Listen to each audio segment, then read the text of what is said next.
Hi everyone, I'm meteorologist Nicole Hartford with this live weather update. Thank you for joining us on our extended coverage on 11 Alive Plus as we track these showers and storms across North Georgia. As we go throughout the next couple hours, our severe weather threat will be on the rise, and the National Weather Service has issued a tornado watch that now includes Metro Atlanta. So this extends down from portions of Randolph County in Alabama up to the northeast into Fulton County, DeKalb County, Cobb, as well as Gwinnett counties, and then many locations down towards the south as well. It is likely that as these storms progress, this tornado watch will also be extended further down towards the southeast out of our area, but to include central Georgia as well.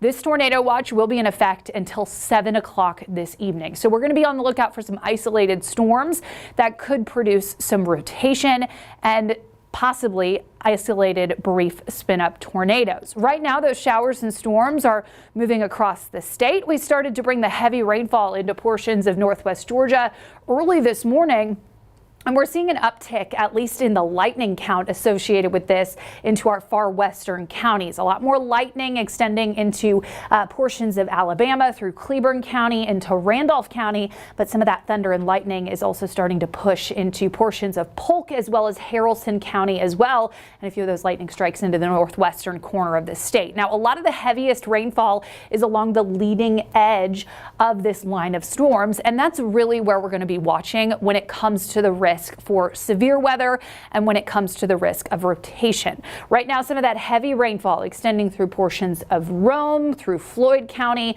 out towards Bartow County, and then a couple pockets into portions of northwestern Cobb County, as well as southern Cherokee County, and even far northern Fulton County. At this point, not seeing any rainfall within Atlanta city limits, but that rainfall not too far away from its arrival into portions of Metro Atlanta. In this red polygon here, this is where we have our tornado watch that was just issued about 30 minutes ago, and it includes portions of central and southern Alabama as well as western and central Georgia. Here's that main line of storms. This is associated with this front that was stalled across the Midwest the last couple of days. It led to round after round of rainfall and severe weather, which eventually resulted in some flooding there. You can tell just looking at the satellite radar, this is just from the past hour, but these storms are slow moving, which leads to extended periods of rainfall over the same spots, which is why our flood risk is going to be elevated, especially as we get into this afternoon and evening, and the rainfall has been ongoing for quite some time. We are pumping in tropical moisture from the Gulf of Mexico. There's a lot of water in the air to work with that will lead to extended periods of rain over the course of the next 24 to even 36 hours. We do have that low end risk for severe weather. In addition to looking out for storms that could produce rotation or brief spin up tornadoes, we also have a level 2 threat when it comes to all types of severe weather. So that level 2 risk extends through Metro Atlanta. Much of far north Georgia has been trimmed from this outlook because the line of storms, the leading edge of it, has already pushed through those locations. As I said before, the leading edge of that line of storms is really what we're watching for, that potential for severe weather and, yes, the risk for tornadoes. When it comes to the threats, exactly what they are, our highest threat is actually going to be for heavy rainfall that could lead to flooding. We do have a low to maybe moderate risk for some strong straight line winds that could potentially be damaging. And then our tornado threat is very low, but those brief spin ups will be possible, which is why we have that tornado watch in place through this evening. Here's our flood watch. That's what we're most concerned about into this afternoon and evening, and even into the overnight. In fact, this flood watch will be in effect through tomorrow night. While we could still see periods of rainfall into the day on Monday, a lot of that will just be from runoff. As the water runs downstream in these rivers, streams, and creeks, we'll continue to potentially see some flooding risks even tomorrow after rainfall has ended in many locations. It's the typical low-lying spots where you will want to be the most concerned, especially if you are going to be out driving, especially while it's dark. You need to make sure to stay weather aware. And remember, if you see standing water, do not try to drive through it. These showers and storms may end up developing in kind of a training nature. They already have been, and that's what we're forecasting they will continue to do throughout the day today and into tomorrow. Training thunderstorms are when the back end of these showers and storms redevelop. It ends up leading to prolonged periods of rainfall in the same spots. This is one of our forecast models that shows rainfall totals, widespread totals. We're talking maybe 2 to 4 inches, but in those localized spots where the training storms develop, we could see rain totals as high as 4, 5, maybe even close to 6 inches, which is why we have that risk for flooding. So here's how it plays out on our forecast track. I mentioned these are slow moving storms.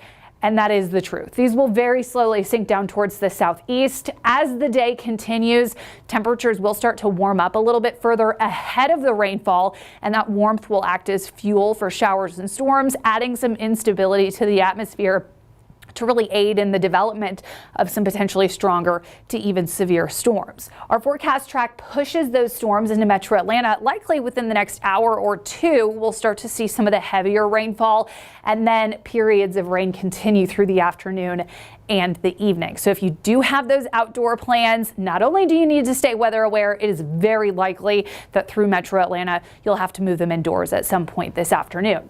The leading edge of those storms will continue to push down towards the southeast as the actual cold front moves into our area. So this is by 1 o'clock in the morning. You can see the leading edge of the storms is starting to exit our area, and by sunrise, it's out of the way. But behind the main line, we could continue to pull in some of that tropical moisture, leading to some additional showers and storms throughout the day on Monday. Rain will not be nearly as heavy as temperatures start to fall, and it also likely won't be quite as widespread, but there still could be some isolated rainfall, even at times some heavy rain throughout the day on Monday, especially down towards the south and the east of the Atlanta metro. This is our forecast track by lunchtime on Monday, and then showers finally coming to an end as we go into Monday afternoon. This is our view currently across North Georgia.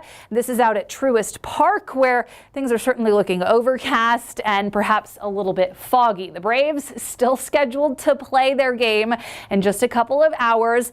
I have a feeling that this game will in some way be impacted by this rainfall. It's just a matter of what the Braves decide to do as the rain begins.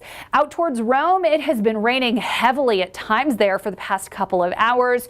You can see some of that rain falling on our sky cam, and the winds remain a little bit breezy. We'll hang on to breezy winds, even not associated with the thunderstorms, throughout the day today and even into tomorrow. Current temperature in Atlanta is 73 degrees. So despite the cloud cover, we have managed to warm up a little bit throughout the last few hours. And while we may tack on a couple more degrees through metro Atlanta before the rainfall arrives, those spots up towards the northwest are already feeling the cooler air. Rain-cooled air extends through northwest Georgia, where temperatures have fallen down into the 60s, and cooler air is on the way. It has been hot the last couple of days across North Georgia, at least by April standards. And once our cold front moves through tonight and into tomorrow morning, that colder air will sink southward as well. Because of the timing of this, Monday will likely end up being one of those days where it's a little bit warmer in the morning than it is in the afternoon hours. We're talking temperatures in the 60s by about the time of sunrise, and then falling down into the 50s by the afternoon, hanging on to some cooler air through the overnight Monday night and even into the start of the week. In fact, highs will barely make it out of the 50s on Tuesday, with a forecast high of 61 degrees in Atlanta. It will be a pretty short-lived cool down. Our highs are back up into the low 70s by Thursday, but what will stick around is the chillier mornings.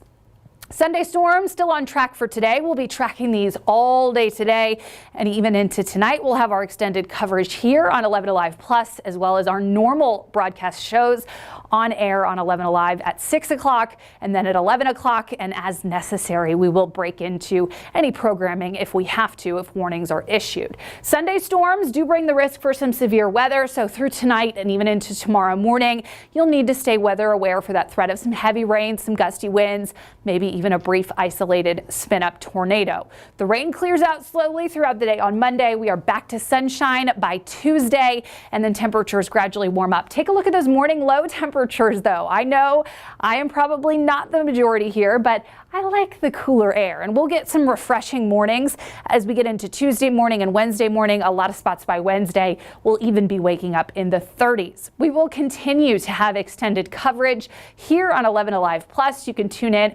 At this point, we're doing these updates every half hour, so our next one will be at noon today, and we will continue this extended coverage through this afternoon as we track these showers and storms.